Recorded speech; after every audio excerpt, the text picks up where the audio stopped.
This is the JJO Morning Show podcast with Johnny and D. Listen, rate, subscribe. All right, Kraft is selling apple pie flavored mac and cheese. No! Why? Dumbass. You pair this with your friggin' stupid Thanksgiving Oreos, and it's a holiday disaster. I give up. You can buy a single package at Walmart.com for $1.48. PC2. Yeah. I have a clip from the commercial with Jason Biggs. Who else could be the face of new Kraft mac and cheese apple pie flavor other than me? America's Pie Guy. Look, I made apple pie famous once. I'm ready to do it again. And by do it, I mean, no, just kidding. I'm just kidding. What weirdo puts, well, I guess people do put cheese on apple pie. That's a stretch, man, because you're screwing with a legend. Right? Don't they put cheese on apple pie back in the old Amish days or something? Back in the old Amish days, you still do it. Yeah, oof. Cheddar cheese with apple. Yeah, I know people do it. I just think it's disgusting. Well, have you ever tried it? I don't need to. It's disgusting. It's not disgusting. Have you ever had an apple with cheese? I don't think so. It's one of the greatest snacks on the planet. Cheddar cheese, mozzarella cheese, or pepper jack cheese. I believe that. I believe it can be true. Yeah. I just don't want it on my mac and cheese. I don't want to do that.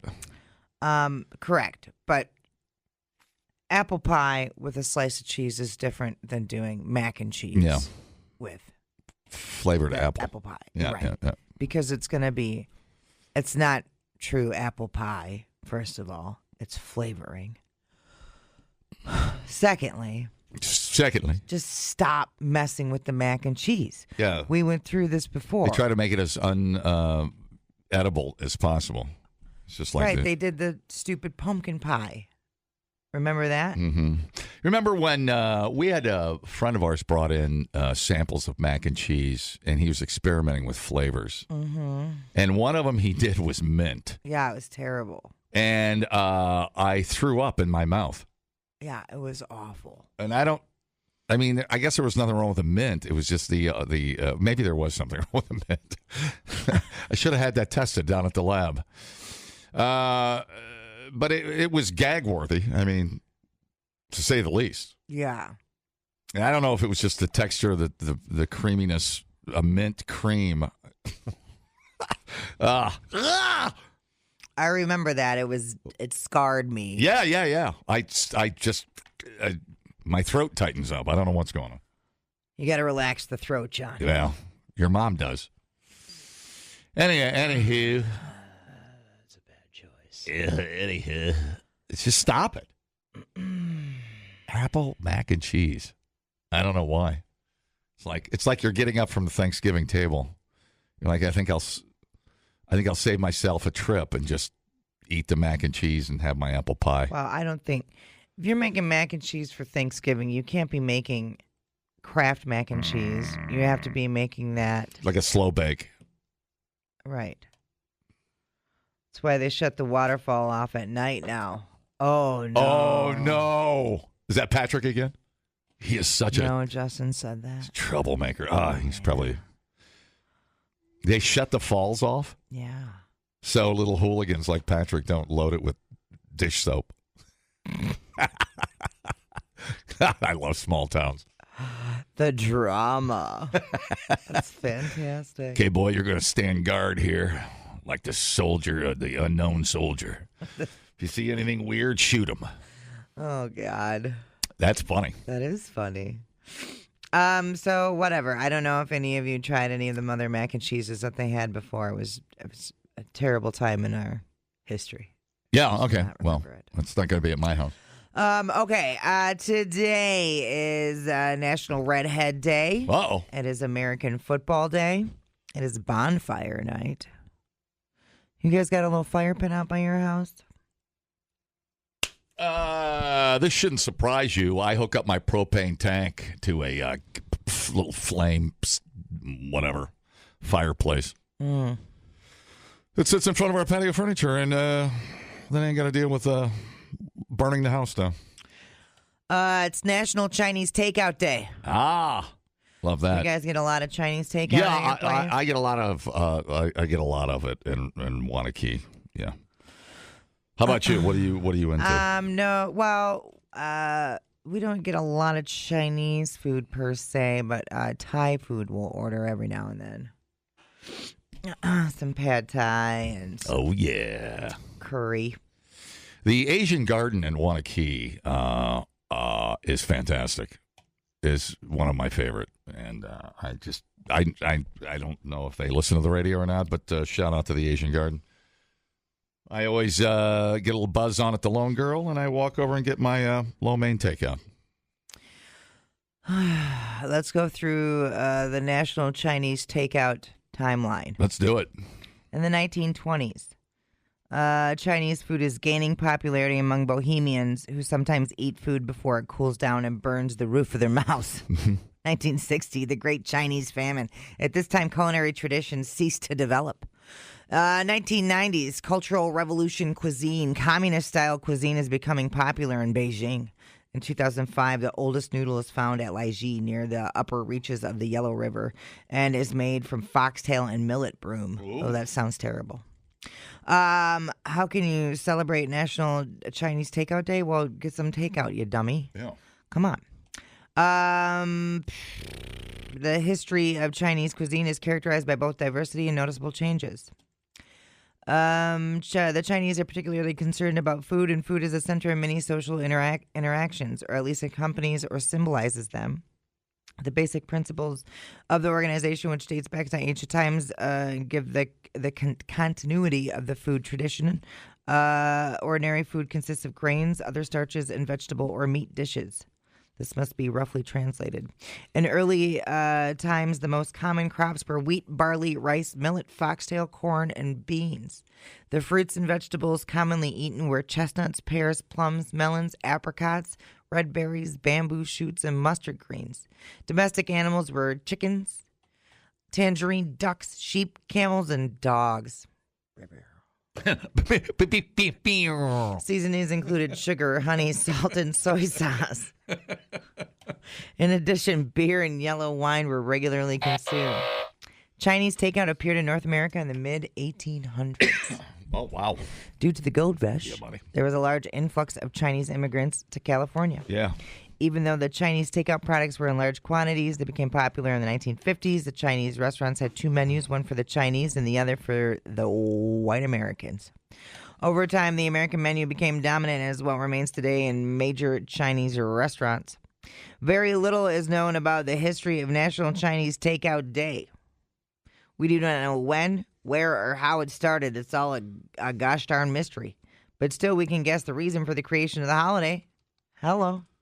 Perhaps we know how much everyone loves Chinese cuisine and decided that it deserves a place in the list of culinary holidays that are celebrated every year. There you go. Yeah, Asian Garden, they use these big, thick yellow noodles, and I get shrimp lo mein, and they put the big broccoli chunks and carrots, and I just love it so much. Yeah. I eat a pound of that stuff in my car. We've had some problems with consistency from the place where we ordered from. Oh, really? Like we were on a pretty good, like we ordered 2 times and it was like the best pad Thai I've had in a very, very long time. And then the last time we ordered, it was terrible. Which it's hard, like when you're doing takeout and you're spending $50. Yeah, for sure. And you're like, I can't eat this. Like I'm like, okay, so we're done with this place now. You know what I mean? Like, it's kind of like you get one shot and you're done. Yeah, I hear you. I don't know. I know. I'm not going to spend $50 again to be disappointed. Yeah. So, I don't know. I will say, and I'm sad Happy Wok is gone on the west side. I think it's still on the east side, though. Happy Wok has consistently been awesome food for what it is. I used to stop in and get the rice there quite a bit. Yeah. I'd see the Taco Bell. I'm like, don't do it. Just go for something a little healthier. I don't know if that's any healthier. I don't think it is. But I used to stop at Happy Wok a lot. Yeah. I never admitted that. I don't know. I had Happy Wok. With us. I had Happy Wok shame. I don't know what my problem was. I order from Happy Wok in Monona, and I love it. It's good. Yeah. Every time. It's consistent. Right.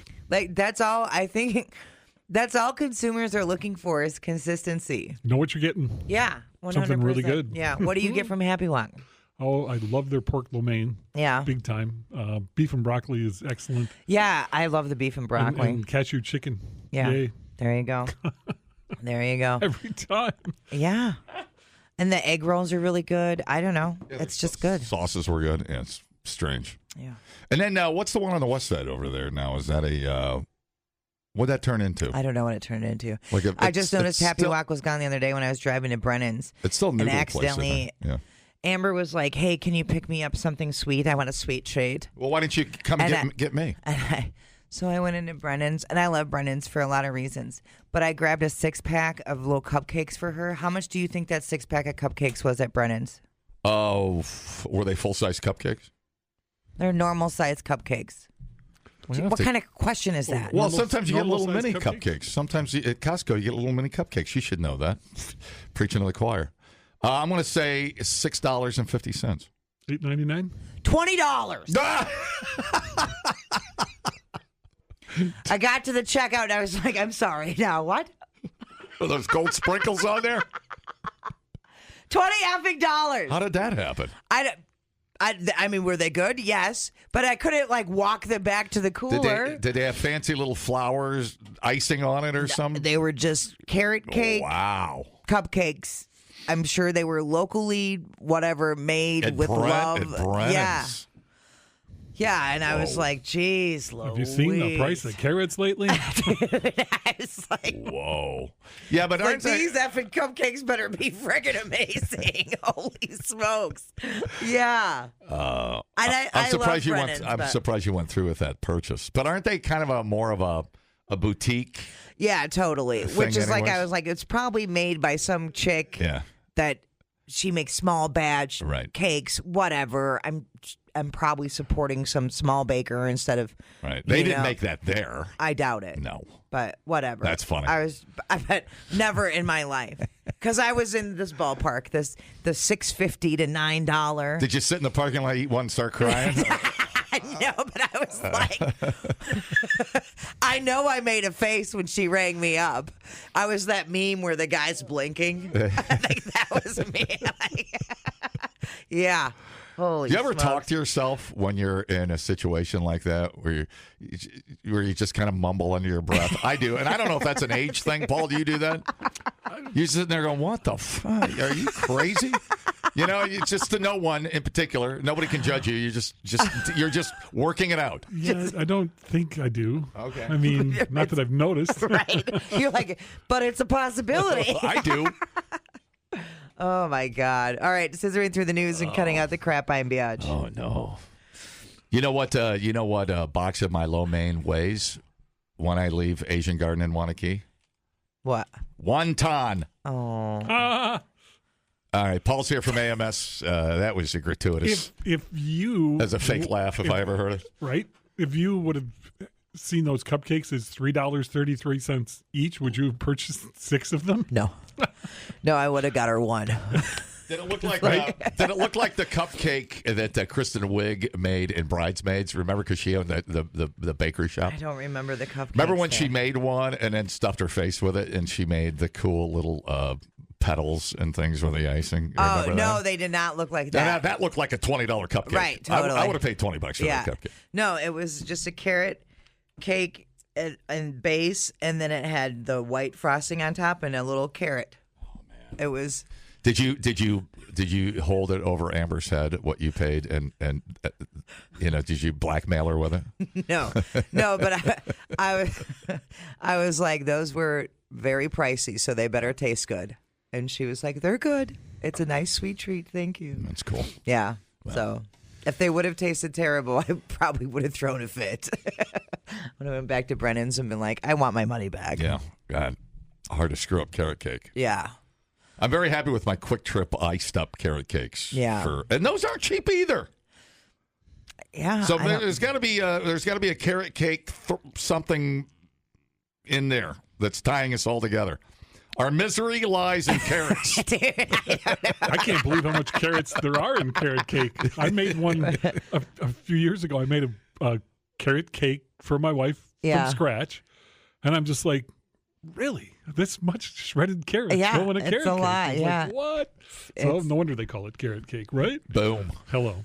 Isn't it like 6 cups or something? I'm trying It to was remember. something like that, The yeah. last It was time I just made like- one, yeah. Wow. That's cool. Right. The carrot cake. Maybe they're just maybe it's just it's the reemergence, the rebirth of the carrot cake, dude. Who knows? I don't know. I don't know. I've seen it coming for quite some time. Just know that if you're if you approach the dessert center at Brennan's, just be ready. Yeah. Dumbing down your smartphone. One podcast at a time. Listen, rate, and subscribe to the JJO Morning Show podcast. Get up with Johnny and D. JJO. Tom Brady cloned his dog. Did you see this? No. Tom Brady's dog Lua died in 2023, but her spirit lives on in his new dog Junie, and so does Lua's DNA.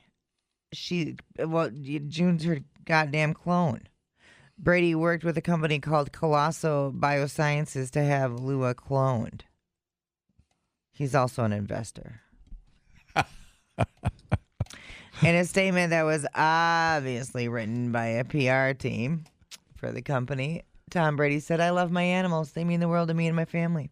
A few years ago, I worked with Colosso and leveraged their non-invasive cloning technology through a simple blood draw of our family's elderly dog before she passed." I want to say it's rich people stuff. It's kind of rich, mentally bent rich people stuff. He added, "I'm excited how this technology can help both families losing their beloved pets while helping to save endangered species as well." What? Oh, I see what you're saying. Okay. It's like he's trying to clone his ex-wife, too. All his girlfriends look the same. I get it. Listen, I loved my dog, but dude, you have to deal with loss. Like, it's part of life. You know what I'm saying? So how much cloning, what do you take some, how do you get it? Would they take a blood sample or something? Yeah. Okay. And that's all you need, like at Jurassic Park, right? Yeah. Well, it's more of a honorary thing than it is a scientific thing, isn't it? Kind of, you know. And what'd you do? Shoot that into a impregnated female? How do you clone an animal? Put it in their dog food? What do you do with it? Okay. Animals are cloned using a process called somatic cell nuclear transfer. All right. SCNT. Play Frankenstein with your dog. I wish you would have been born with 6 legs. That would have been hilarious. Where the nucleus from a body cell of the animal to be cloned is inserted into an egg cell that had its own nucleus removed. The reconstructed egg is then stimulated to divide and develop into an embryo, which is then implanted into a surrogate mother to be carried to term. God, he's like 12 and he can't cope with life. Why do you want to clone a dog that was its own special, right, one-off, only you could love it animal? You know what I'm saying? I 100% know what you're saying. That's a absolutely know what you're disservice saying. to the great animal that you loved and cared for whatever. I agree. You know, I agree, and I also think. Why do I know more about Tom Brady than I feel like I should? I don't want to know this much crap about Tom Brady. I feel like it's messed up for your kids too. Yeah, don't you think so? He's a child. Like, I get it. I love animals too, and they're all unique, and they all have their own personalities. And you would like to love that animal forever. Yeah, you want the dog that is dead. You can't have it. That dog will never be. Even though you've genetically cloned that animal. Right. It's not going to be the same dog. It's stupid. Because of the experiences that dog had. Wonder what he's charging you for that. You know what that's like? That's like buying your wife a star for Valentine's Day. Oh, dude. Stop it. What? You're going to make somebody feel bad. It's the same stupid thing. You don't own the star. Okay, here we go. A clone dog. Cloning my dog. Let me guess. 40. I have to look it up. 700. No.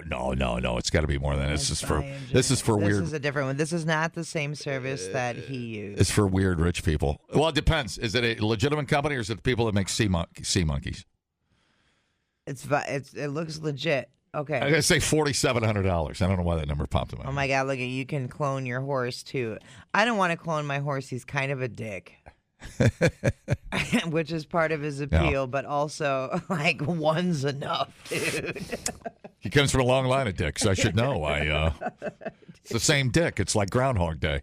It's like a Groundhog Day dick. It's unbelievable. No, go to a shelter. I don't understand that. You clone a dog to make a new dog, but yet a dog that's been in a shelter for, and Okay, dog. that's why we're gonna go get a cat from the shelter after we get back from. Well, that's the other thing. I got to give another animal a chance. I don't Dude. need to make a new one. You have to request information. Yeah, they want to check your financials. That's how you know it's expensive. Okay, the most commonly cited price is $50,000. The total is typically paid in 2 equal installments. Thank you. The process begins with taking a tissue sample. Blah blah blah blah blah. Tom will go into the laboratory and he goes, "I have a pair of Giselle's panties. I would like to recreate her in a petri dish. I miss Giselle and my dog." That's what Justin, exactly. Justin said, but will a clone have the same personality as the original? I refuse to believe that. You should be disappointed and heartbroken that you're not getting what you paid for. Shouldn't you? You're not getting anything close to what you're paid. Because isn't part of what makes its personality the experiences that animal had? But I guess this is more of just like, I will not let. I told my dog on his deathbed he would live on. It's more of like a coping mechanism, right? Isn't it? I feel like it's a way to avoid fulfilling the grief cycle. Yeah, right. And with some money, right? Of course, right. Right. Yeah, that's why. It's kind of it's not gross. But it's a cheap tribute. I don't know. I would not want to do that. No, I wouldn't want to do that to the dog. You're changing you're taking a dog that had its own destiny and you're changing it. You're playing God. Isn't this the speech from Jurassic Park? You took it. You didn't earn it, John. The problem is you didn't earn it. You took something the others did before you and you put it in a petri dish. You made a Tyrannosaurus Rex. You didn't earn it. That's how I feel. Only it was a dog. Jeff Goldblum does it better. Rich people. Yeah, I found it pretty disturbing. Is he going to call it the same name? So dumb. No, he calls. So his dog is Junie, but the old dog was Lua. So at least it's not the same. But here's a picture of his kids mourning the old dog, and here they are with the new dog. It just seems like emotionally this is messed up. Yeah. Doesn't it just seem it's weird. It's weird. It's just weird stuff. Yeah. All those beautiful adoptable dogs just dying in shelters, and you're out there, substituting DNA. Oh, weird. Okay. We know people who have cloned dairy cattle. They are similar to the donor, but not the same because of differences in how they were raised. And they were not exact carbon copies as far as markings. That's interesting. Confirmation was very similar, though. I'm talking about the mental side of making you look like you're just a weirdo. Does that make sense? It does make sense. Yeah. And it's like just grow up, Tom Brady. Go adopt a dog. Everybody else does. Right. Just be sad your dog died. Yep. It's everybody gets really sad when their dog dies, and you go through it, and you're always going to be sad about it. Put on your gloves. We're going to go draw some blood from the dead animal at midnight under a full moon. What the F was wrong with you, dude? I know. It's creepy and weird. Just bury it out back in the corner of your $82 million Key Biscayne home and just cope. Copacabana. It just feels like, okay, so it's just proof that the ultra wealthy are very weird. Yeah, they're weird ducks. Replay today the JJO Morning Show podcast. Get up with Johnny and D. JJO. It's hump day and I'm moving just a little slow. My body knows I got 3 more days to go at a job filled with office politics and drama. Yes, that's why I'm still in my pajamas. It's hump day again. It's hump.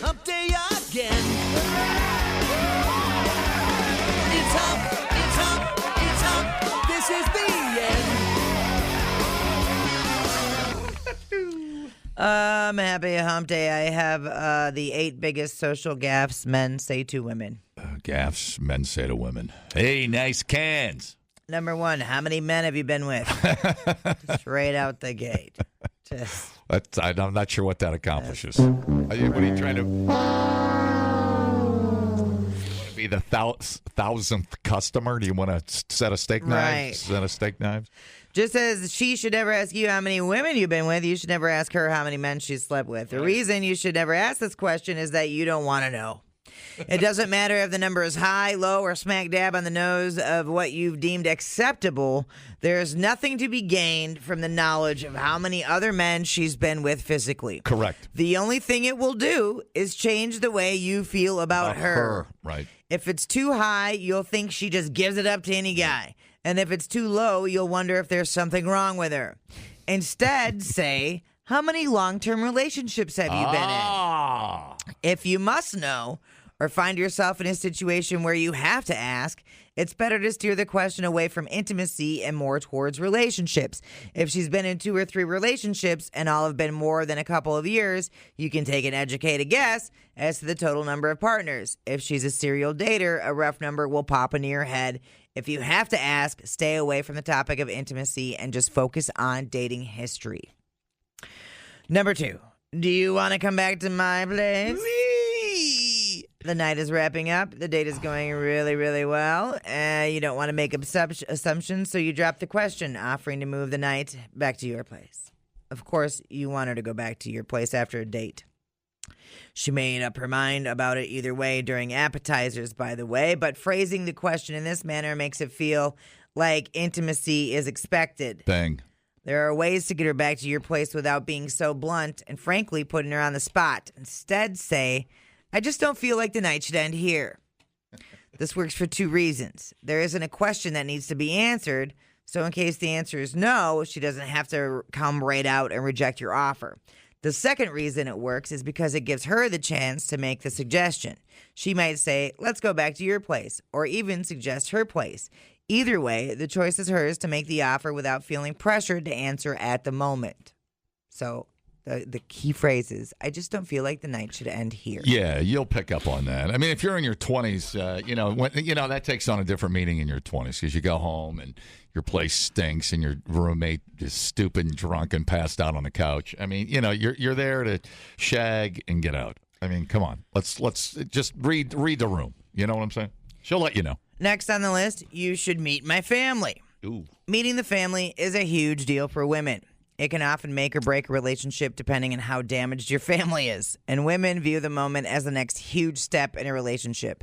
It's a huge step and one that guys don't necessarily understand the importance of because guys tend to do it more than often than women. They call that the hometowns on The Bachelor. Oh, really? Oh, yeah. Okay. Men introduce a romantic partner to their families, not always because they feel it's time, but often because it gets them to stop asking about the woman that they're dating. Like, Mom, stop asking, here she is. Men will even introduce casual hookups to their parents and siblings. First, make sure you're bringing everyone together for all the right reasons, and then ask her the following. Say, would you like to meet my family? Not, you should meet my family. Would you like to meet my family? She should meet your family. She should meet your family when you're ready. She should meet your family when she's ready. Just because you're ready doesn't mean she's ready. Proposing it as a question means you're ready for her to meet your family, but she has the option of saying yes or no based on her own feelings. Does that make sense? Sure. It's all in phrasing. And then when you get her over to the house, don't say, hey, here, look, meet my mother. You remind me of her. Don't say that. Yeah. And anyways. Was that good for you? Almost as bad of a question as how many people have you been with physically is the query, how was that? Right after intimacy. You could be. It's okay. You could be the world's worst lover, and if the woman you're being intimate with loves you, she'll lie and say you're the best she's ever had. She'll lie this time with words instead of fake moans and groans. Instead, say that was amazing. If you want to know how you did without asking bluntly, tell her how good she was in bed. She'll have to respond in some way, but at least she won't have to lie. See, I always gotta put an addendum in mind when I'm on top of Christy going to work. I'm always like, how was that? My hips locked up about 5 minutes ago. You gotta stretch. Stretch out. Like, time out. I gotta walk around a minute. Do some butterfly stretches. Hip flexors. A little tight. Oh, yeah. The old cramp, and well, things change. What can I say? All right, up next on the list. You look silly in that outfit. Oh, Jesus. Jesus Christ. What are you? Mental? Men make jokes or just openly complain about the amount of time women spend getting ready. It's as if she's running around in circles, and then 5 minutes before it's time to leave, she starts putting herself together. Looking good takes time, and women spend a good portion of that time in preparation, from picking out clothes and shoes to the color of their hair and nails. I've learned. Don't say, are you really going to wear that? Don't go there. Nope. That's true. She ever said that to you? Oh, all the time. Oh, my God. Yeah, I got a particular pair of pants that cause stress and grief in our relationship. Oh. I wore them to the Black Mood show Saturday at the Windsor. You know, those torn up, you can almost see my balls. Oh. Those pants. Yeah. Yeah. I wasn't really paying attention to what you were wearing. Yeah. Well, you're probably looking at my chiseled chin. I was, yeah. So. Okay, even the best preparation doesn't ensure she'll be happy with the results. So saying she looks bad in an outfit just shows zero consideration. Instead, you can say, I don't really like that outfit. If you must voice your displeasure with her appearance, it's best to just blame the outfit and not the person underneath. And it's okay. I mean, you can say that, it's all right. You don't have to like everything, but, if you want to soften the blow, package the critique with a compliment so it doesn't sound like she's the unattractive piece of the puzzle. Yeah. I don't think that color works with your skin tone, or that dress is making you look heavy in places that you're not. I wouldn't do that one at all. Or at least softer ways of putting down her clothing choices. I would just avoid that altogether. How about this one? Wow, your butt acne is really bad this evening. How do you like that one? Oh, my God. I remember I was in a relationship not so long ago when I said a particular 2 words, and I got a lamp thrown at me. Calm down. That's you got to read the room. You got to read the mood and the room and the psychosis of the individual. The individual. I don't think telling people to calm down ever really calms the individual down. No. In fact, I feel like it ramps things up. Completely. Someone texted in, how about, would you like to meet my cats? Yes. When they're already angry. Did you see that commercial? Was it for an iPhone?